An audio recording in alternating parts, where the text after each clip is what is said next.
Capítulo 15. Un río ineludible y la gloriosa ciudad de Dios.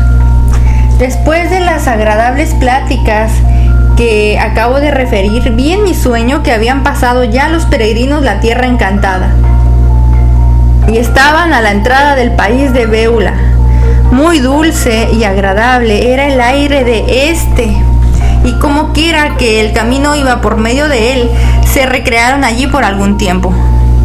Allí se recreaban agradablemente en oír el canto de los pájaros y la voz dulce de la tórtola, y en ver las flores que aparecían en la tierra. Este país brilla de día y de noche el sol, por lo cual está ya fuera enteramente del valle de la muerte y también del alcance del gigante desesperación, y de allí no se veía ni la más mínima parte del castillo de la duda. Allí además estaban a la vista de la ciudad a donde iban, y más de una vez encontraron alguno que otro de sus habitantes, porque por ese país solían pasearse los resplandecientes, por lo mismo que estaban casi dentro de los límites del cielo. En ese país también se renovó el pacto entre el esposo y la esposa, y como estos se gozan entre sí, así se goza con ellos el Dios de ellos. Así no falta trigo ni vino, porque había abundancia de lo que había buscado en toda su peregrinación. Allí también oían voces fuertes que salían de la ciudad y decían: decid a las hijas de Sión, he aquí viene tu Salvador, he aquí su recompensa con él. Allí por último los habitantes del país los llamaron pueblo santo, redimidos de Jehová, ciudad buscada. Una vez que pasan la tierra encantada, los peregrinos ingresan al abundante país de Béula, que representa lo que algunos cristianos maduros experimentan en su última etapa de la vida. Se trata de un tiempo donde se siente la cercanía del cielo, cuando la belleza y la gloria de Dios los abruma y los ángeles les traen gracia espiritual. La autoridad de las promesas de Dios y la luz de su presencia eliminan cualquier vestigio de duda, temor y tentación. Las ansiedades y problemas de la vida terrenal empiezan a desaparecer. Dios les otorga paz profunda, les reafirma que pertenecen a Él y los hace conscientes de su gozo y atención. Sienten la presencia del cielo en sus corazones y el amor de Dios los inunda.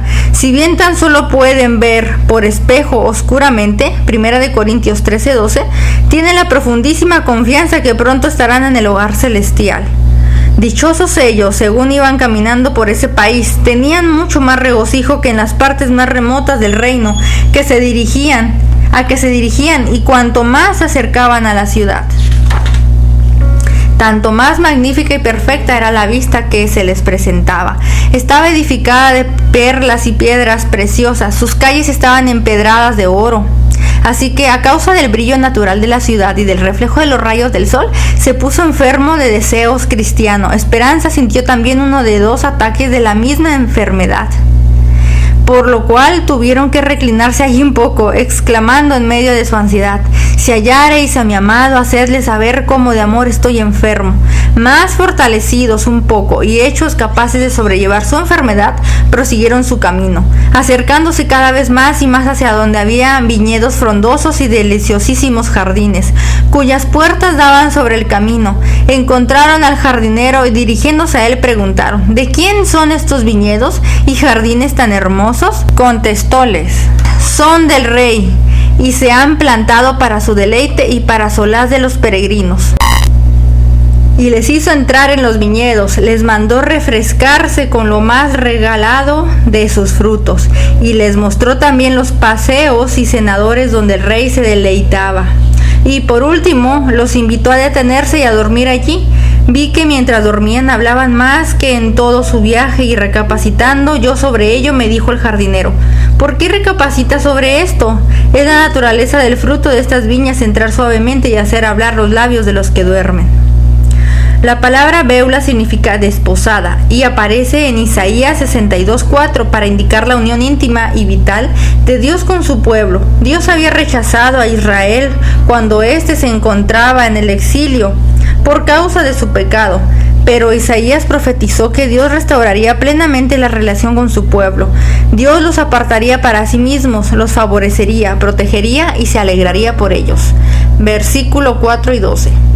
Esta profecía señala el tiempo cuando, por medio de la reunión del novio con la novia, Dios bendecirá a su pueblo, su iglesia. En la versión que Bunyan ofrece de Beula, se renueva el contrato matrimonial y los peregrinos. Anticipa grandemente el día de la gran boda, pensando en el ferviente afecto que leen en el Cantar de los Cantares. Cristiano y Esperanza empiezan a sentir nostalgia y añoranza por su amado Dios.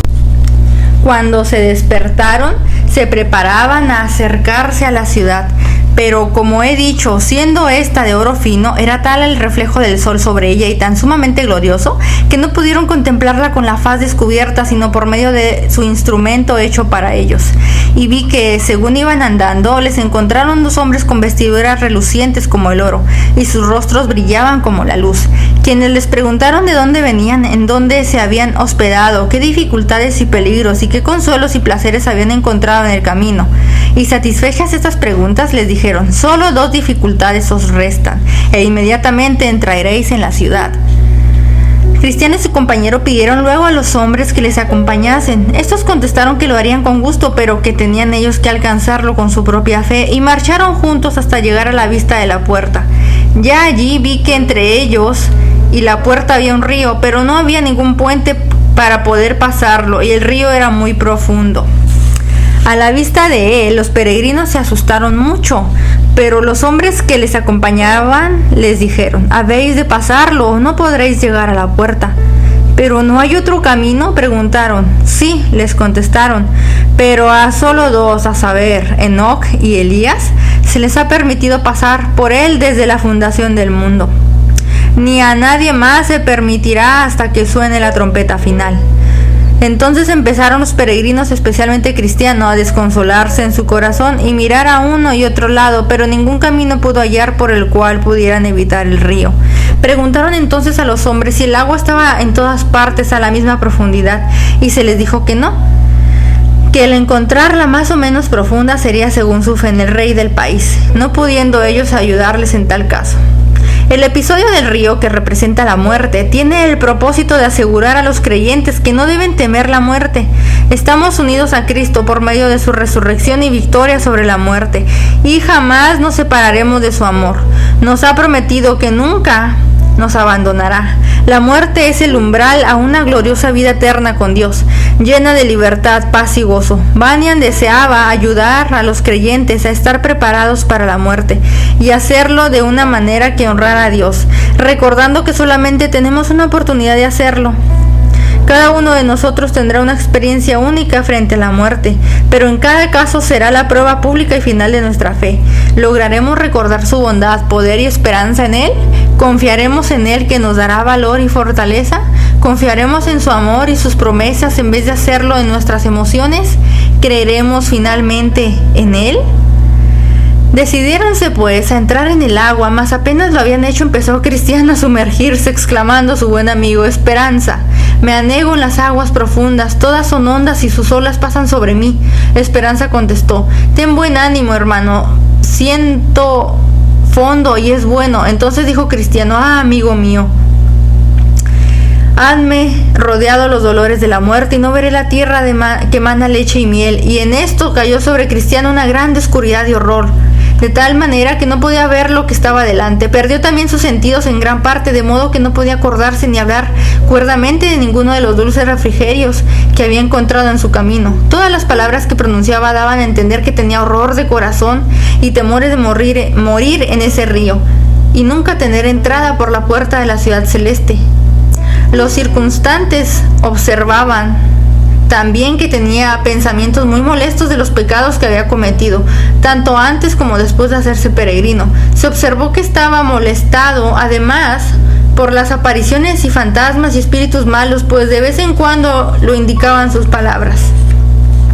Mientras que Esperanza está firme en sus convicciones, a Cristiano lo consume el temor de la muerte, lo cual lo hace vulnerable a un ataque más del enemigo. Empieza a centrarse en su propia culpabilidad y las razones por las que Dios quizá lo abandone.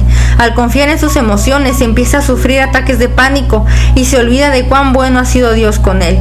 Empieza a presuponer lo peor de Dios y lo que le depara el futuro, pero Dios lo rescata por medio de la ayuda que le ofrece Esperanza, lo sostiene y le recuerda la verdad. Luego de que Cristiano vuelve a creer que Dios está con él y que siempre lo rescatará, vuelve a recuperar su paso firme y logra terminar el viaje gracias a la consolación y la fuerza que Dios le ha dado.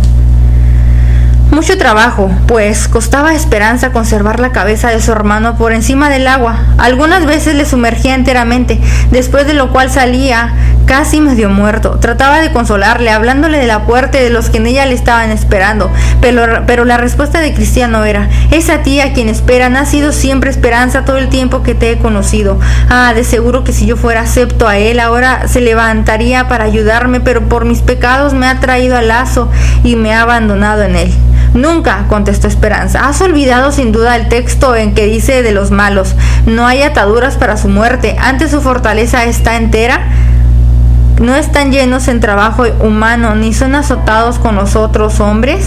Estas aflicciones y molestias por las cuales estás pasando en estas aguas no son señal alguna de que Dios te ha abandonado, sino que son enviadas para probarte y ver si te acuerdas de lo que anteriormente has recibido de sus bondades y vives de Él en tus aflicciones. Estas expresiones pusieron a Cristiano muy meditabundo, y por eso añadió Esperanza: confía, hermano mío, Jesucristo te hace sano.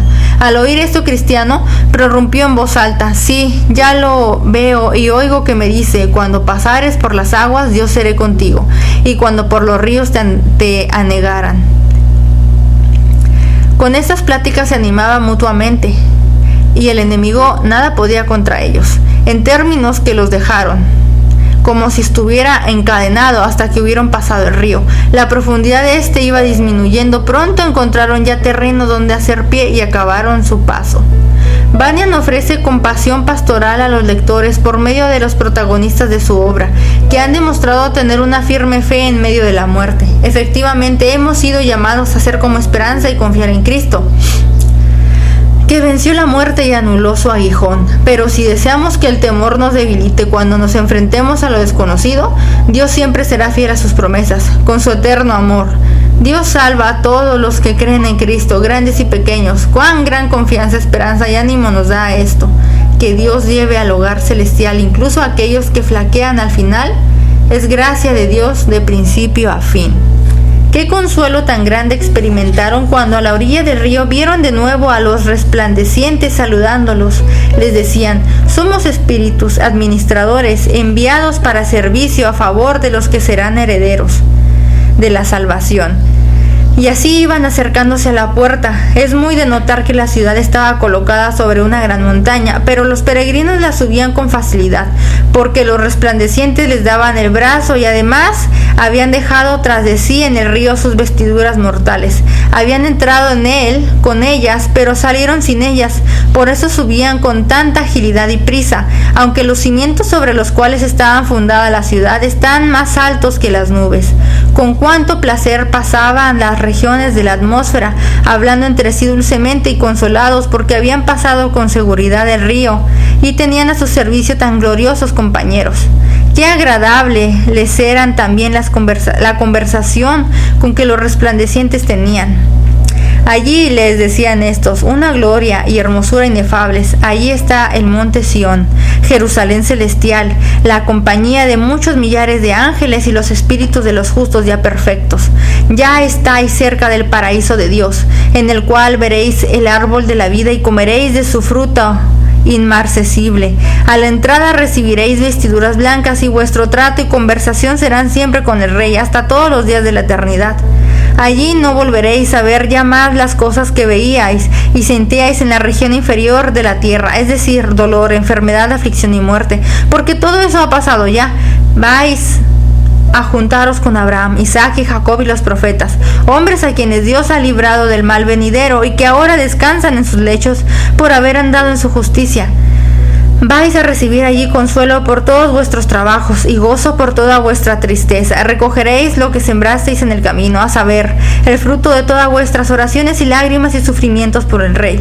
Ceñiréis a vuestras sienes coronas de oro y gozaréis la visión perpetua y la presencia del Santo. Porque allí le veréis como Él es, serviréis continuamente con alabanza, con voces de júbilo y con acciones de gracias a aquel a quien deseabais servir en el mundo, aunque con mucha dificultad a causa de las debilidades de vuestra carne. Vuestros ojos serán regocijados con fe vista, y vuestros oídos con la dulce voz del Altísimo. Recobraréis de nuevo la compañía de los amigos que os ha precedido, y recibiréis con gozo a todos aquellos que os siguen al lugar santo. Se os darán vestidos de gloria y majestad. Y cuando el Rey de la Gloria venga en las nubes al son de la trompeta como sobre las alas del viento, vendréis vosotros con él. Y cuando se siente sobre el trono de juicio, os sentaréis a su lado. Y cuando pronuncie sentencia sobre los obradores de la iniquidad, sean ángeles u hombres, tendréis también voz en ese juicio, porque fueron sus enemigos y los vuestros. Cuando vuelva a la ciudad, volveréis con él a son de trompeta y estaréis con él para siempre. Cuando se iban acercando a la puerta, he aquí que una multitud de las huestes celestiales salieron a su encuentro preguntando: ¿quiénes son estos y de dónde han venido? Estos, dijeron los resplandecientes, son hombres que han amado a nuestro Señor cuando estaban en el mundo y que lo han dejado todo por su santo nombre. Él nos ha enviado para traerlos aquí y los hemos acompañado hasta este punto en su deseado viaje, para que entren y contemplen a su Redentor cara a cara con gran gozo. Entonces las huestes celestiales dieron un grito de júbilo y dijeron: bienaventurados los que son llamados a la cena del Cordero. Al oír esto, los músicos del rey rompieron con sus instrumentos en dulces melodías que hacían resonar los mismos cielos, y con voces y ademanes de júbilo, cantando y tocando sus trompetas, saludaban una y mil veces a los que venían del mundo. Unos se pusieron a la derecha, otros a la izquierda, delante y detrás, como para acompañarlos y escoltarlos por las regiones superiores, llenando los espacios con sonidos melodiosos en tonos altos, de manera que parecía que al mismo cielo había salido para recibirlos.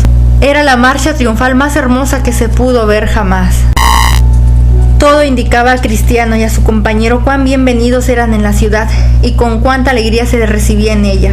Ya la tenían a su vista, ya oían el alegre y bullicioso clamoreo de todas las campanas que les daban la venida. Oh, qué pensamientos tan arrebatadores y alegres tenían al mirar el gozo de la ciudad, la compañía que iban a tener, y eso para siempre. ¿Qué lengua o plumas serán poderosas para expresarlo? En el lugar celestial de Dios, el cual está lleno de su hermosura, gozo y victoria, nos reuniremos finalmente con el novio. Allí veremos toda la gloria de Dios y la disfrutaremos. Seremos como Él y recibiremos su justicia, sus virtudes y privilegios en calidad de coherederos. Viviremos en medio de una adoración pura de nuestro gran Rey. Le daremos el honor verdadero y experimentaremos el gozo de estar con Él. Jubilosas alabanzas, celebraciones y profundos vínculos llenarán la dulce comunión del pueblo de Dios, que ahora goza de perfección.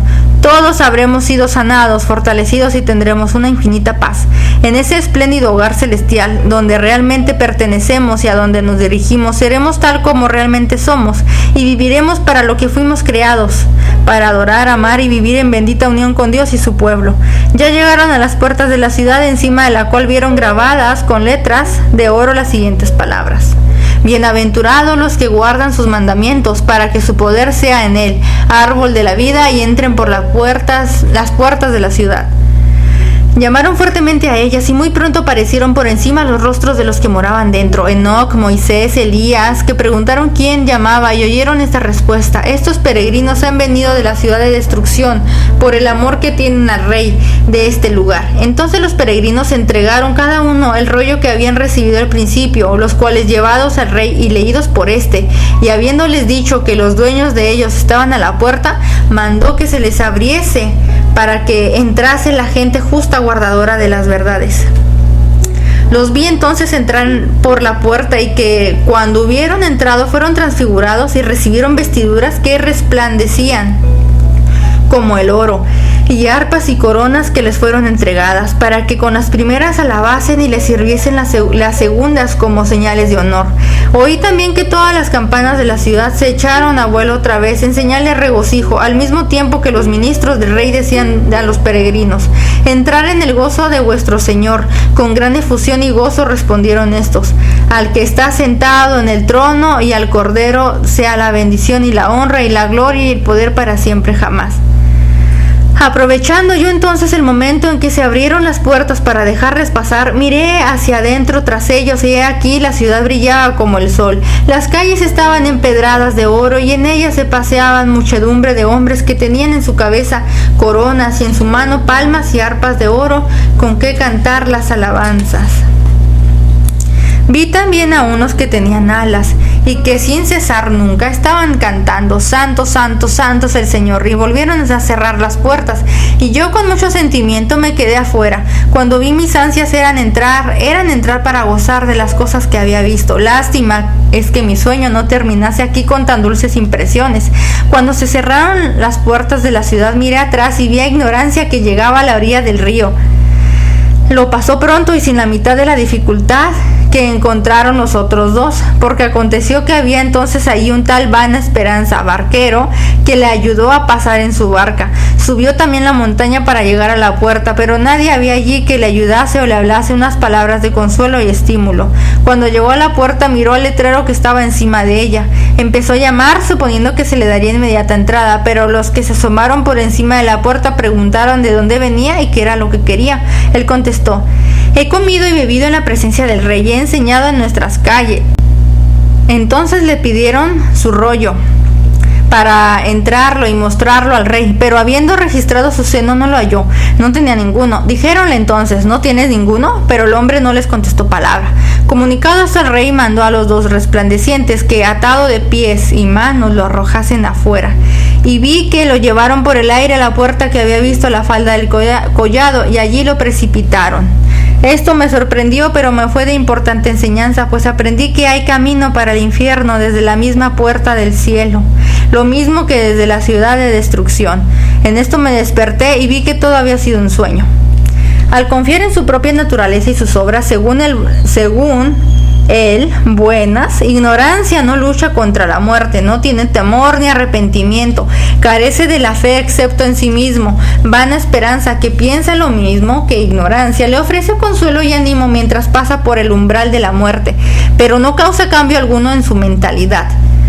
Cuando llega a las puertas del cielo, al no poder mostrar pruebas de la fe en Cristo, se le niega la entrada, incluso si con diligencia nos esforzamos para entrar al cielo y estamos muy cerca del reino de Dios.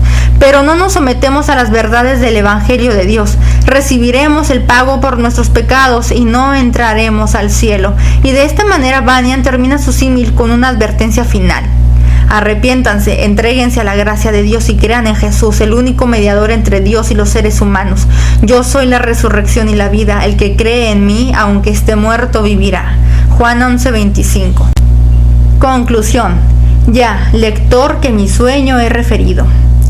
Interpretarlo para ti procura y explícale a quien pueda su sentido, mas muestra en entenderlo tu cordura, pues te daña si es mal interpretado.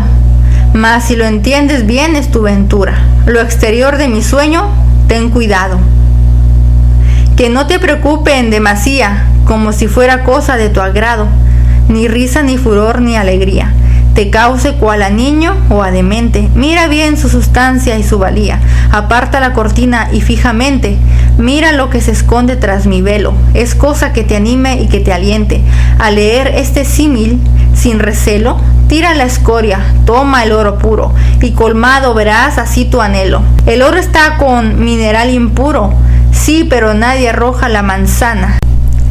Por tener corazón es bien seguro. Si toda mi ficción encuentras vana y la das por inútil al olvido, me harás soñar tu necedad mañana, lamentando el provecho que has perdido. El oro está con mineral impuro, nos dice Bunyan, invitando al lector a que encuentre los tesoros escondidos en su símil.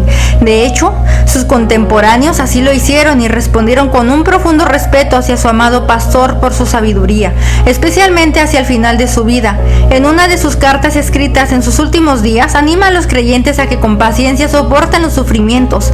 Durante un juicio que sufrió, dijo que descubrimos quiénes realmente somos y recibimos gracia espiritual por medio de cualquier experiencia que nos pruebe, nos humille y nos haga postrarnos delante de Dios. Dando ejemplo de una fe valiente, dijo: el Dios de misericordia me preparó para cumplir su voluntad. No busco el sufrimiento adrede, pero sí la piedad me expone a ello. Entonces que Dios me haga más piadoso, porque creo en un mundo futuro. Luego comentó respecto a la sabiduría de 1 de Pedro 4:19. De modo que los que padecen según la voluntad de Dios, encomienden sus almas al fiel Creador y hagan el bien. Así hemos llegado al final de este libro, El progreso del peregrino.